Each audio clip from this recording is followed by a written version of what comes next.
Okay, let's begin with something of a teaser, brain teaser. What links the largest squatting agency in England with Father Christmas and the Bunny Club? And the answer, remarkable though it may seem, is the first ever refuge for women escaping domestic violence, which was developed in the early 1970s in an area of West London, Chiswick. And the story of the development and some of the lessons learned, some of the practice which this organisation found simply by responding immediately to the needs that they had. The story is told in an article by Erin Intro, really the prime mover behind much of this, very charismatic individual. The story is told by an article that she has recently had published in the Housing Care and Support Journal, which was also syndicated in the Care Knowledge website, so you may also be able to find it there. And with this interview, we are teasing out with her some of the issues that she raises, both the life and times of Chiswick and West London and the radical era that in which these things were possible, but also some of the lessons that she feels that they learnt as a community, as a very extended networking community, self-managed with this charismatic individual behind it all, a very powerful matriarchal figure, in fact, she sees herself as. And the issue of mothering the mothers who are unable to mother their own children looms up in the interview. She is very concerned with the nature of domestic violence and the intergenerational nature of violence, and contesting some controversial views about women's capacity for being instigators and being marinated, as she puts it, in a violent set of relationships. And there are a lot of lessons for this, both in terms of how self-managing communities operate. She has a concept of therapeutic chaos, that there needs to be a certain amount of chaos around for chaotic people to be able to engage. She has very strong views about the need for ongoing and long-term relationship building and community support.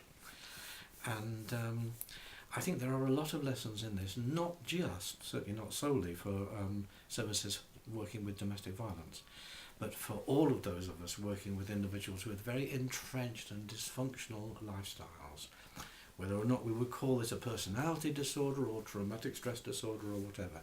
The skills and the fresh thinking that we need to engage people who are themselves very chaotic and very challenging, should we say. I think there's a lot of food for thought in this video, and the follow-up videos, parts 2 and 3, will go into some of this in more detail. But for now, I hope you find this an interesting and engaging introduction. Exactly. So today's interview with Erin Intro. Now, Erin, you were in effect the founder of the first ever, I believe, in those days, did we call them battered wives' home? No, I just called it refuge. So refuge was your word right from the start? Yes, yes. It was originally called Chiswick Womens Aid because I started as a community centre, and then the first woman, Kathy, came in, and thereafter my concept was that of a refuge.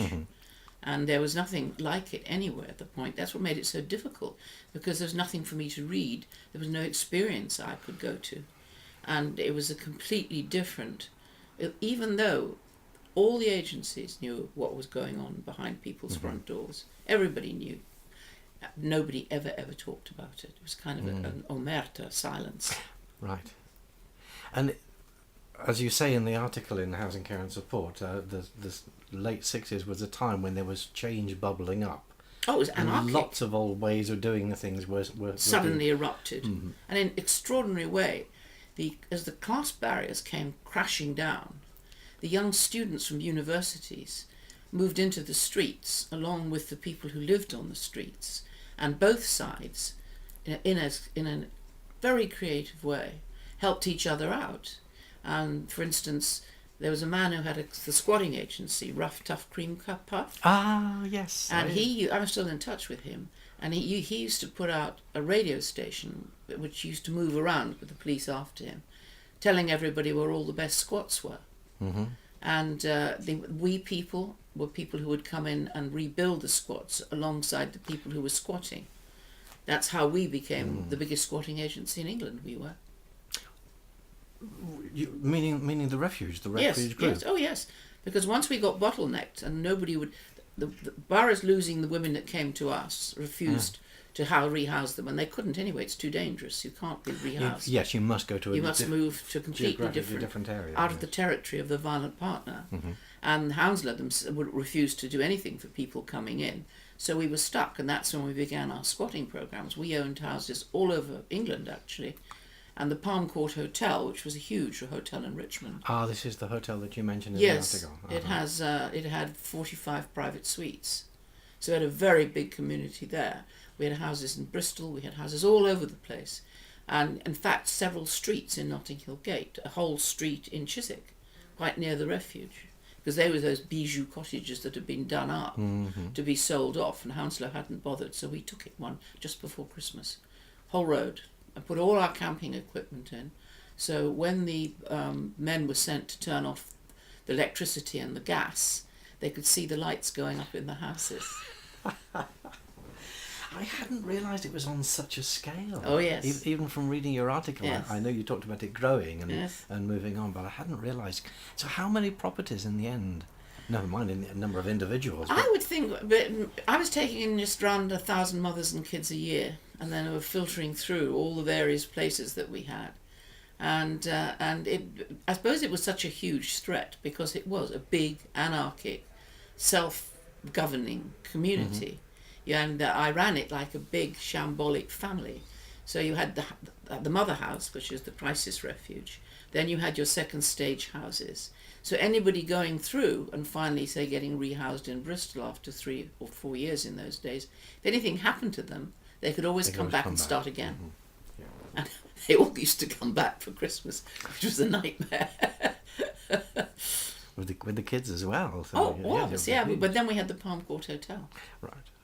And so everybody dossed, and we had this wonderful Christmas when the bunny girls all came from the Bunny Club with fantastic presents and a Christmas, yes, and a Father Christmas, and the most beautiful. It was the biggest turkey in the world, and it was so enormous we had to find the bunny girls from the Bunny Club. Yes.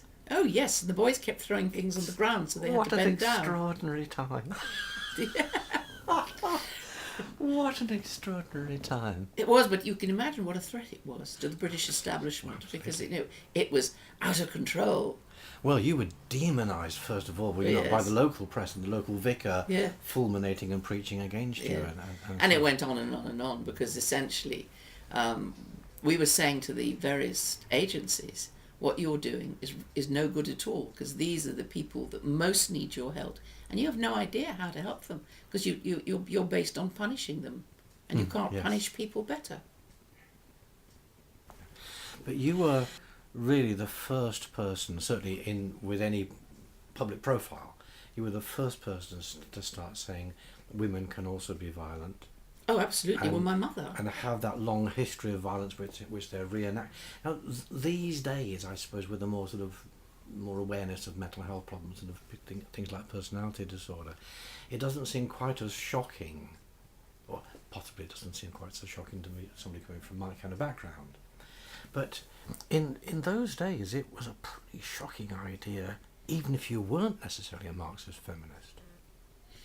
Yes, I never understood why, I must admit, because I was a child of both parents were violent. That's why I was so even-handed. It was my mother who battered me, because I looked like my father, who she claimed to hate, but she never left. And I was a very violent child. That's why I wrote my memoirs called Infernal Child. I think the big difference with me talking about domestic violence was I had a middle-class voice. Yes. And you see, that was more shocking. That was the interesting thing. Because sort of violence was related to class, so it's kind Well, that was the Marxist attitude. The Marxist attitude was that it was the capitalists that created the job frustrations and that men beat their wives because they were frustrated or they were poor or they kept... So the idea that the only people who would beat their wives are poor people. And I kept saying, yes, but my father was a diplomat. And because they were abroad, I went in, was invited to other children's homes at the boarding school and could see other families So you that were just as violent. So you knew how to see the signs. Well, we had a woman, a very famous wife of a film director, and she was a total alcoholic and very violent. She used to turn up at the school heaving bricks through the windows, and the nuns would tell us not to look. We'd stand there, bricks coming through. No, I mean, I was never under any illusion. And what was so important to me was, yes, there has to be place for women who are innocent victims, and they don't need that kind of therapeutic support. They need support. But the long-term residential care for victims of family violence, because if I can trace mine back 3 generations, I could trace a lot of the mothers back. And it's probably a deep-seated need to rehabilitate my mother. It's a retrospective therapy. Listen, it took me years to recognise I always had a 4'9" friend with red hair that I tried to rehabilitate. One day I realised, and I said to this woman, look, we can be friends, but I promise you I'm not going to try and change you. So you were almost finding a mother substitute in some... How interesting. Well, interesting. Well, but I think we all do that. I think one of the things that happens if you've come from a violent background and you move on, you're naturally attracted to other people from violent backgrounds because you have... I mean, I was the eldest of the 3 children, so I nurtured them. And in my own way, however violent my mother was to me, I nurtured her because she was such a crippled child. And I didn't know till only probably about 10 years ago that it was her stepmother who brutalised her and beat her. So you can see it. A term that you use in the article to describe the need for chaos, the need for almost orgasmic explosion that the women that you were dealing with had, and the need for the community itself to also have something of the same therapeutic chaos about it. I found that fascinating. It does chime with some of my knowledge and experience of therapeutic communities in the 70s. But I'd be interested to hear you tease that out a bit more.